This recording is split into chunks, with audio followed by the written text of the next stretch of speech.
Alcatraz is probably the toughest and best-known prison in the United States, long considered an impregnable, escape-proof penitentiary. The entire imprisoned population there consists of hard cases transferred from less rugged federal penitentiaries. In the middle of San Francisco Bay, it is surrounded by treacherous currents and is almost always enveloped by thick fog and high winds. A high percentage of the prisoners sent there are men who have already escaped from one or more other prisons and penitentiaries. Now you are at Alcatraz, they are told. Alcatraz is escape-proof. You can't get away from here. It is a challenge, and sooner or later someone had to accept it.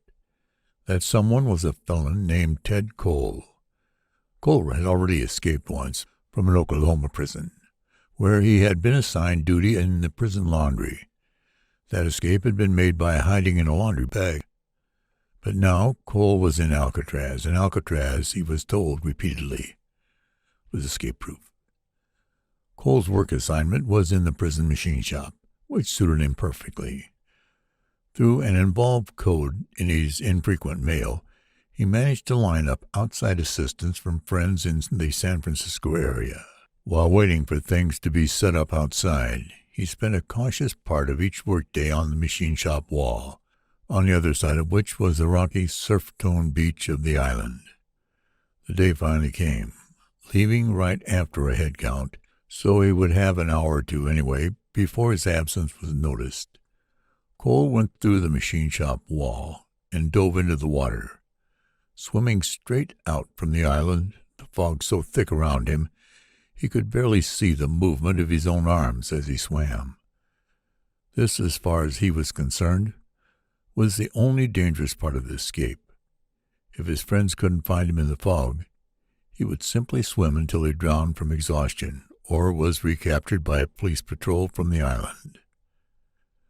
Finally, a launch came out of the fog ahead, throttling down beside him, and Cole treaded water, staring anxiously, wondering whether this was his escape or capture. It was escape. His friends fished him out of the water, gave him blankets and brandy, and the launch veered away toward shore. Yet again society's challenge had been accepted, and another escape-proof prison had been conquered. Accepting society's challenge in his own antisocial way is second nature to the habitual criminal. The desire for freedom is strong in most men, and perhaps it is strongest in those who have, by the commission of crime, tried to free themselves from the restraint of society's laws.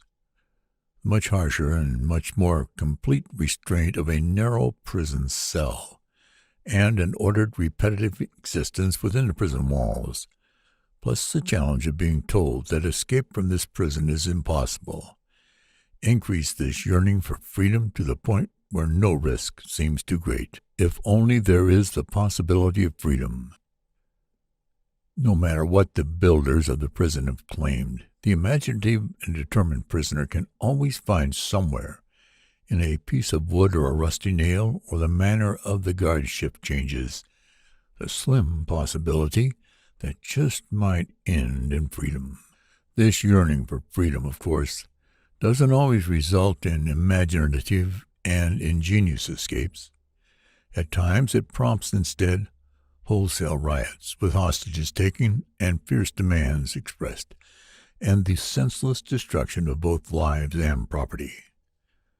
Such outbreaks are dreaded by prison officials, but they never result in successful escapes.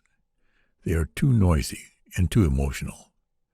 The successful escapee is silent, and he uses his wits rather than his emotions. The prisoner who is carefully working out the details of an escape, in fact, dreads the idea of a riot fully as much as do the prison officials themselves. The result of a riot is invariably a complete search and shakedown of the entire prison, and this means the discovery of the potential escapee's tunnel or hacksaw or dummy pistol, or specially constructed packing case or rope ladder or forged credentials.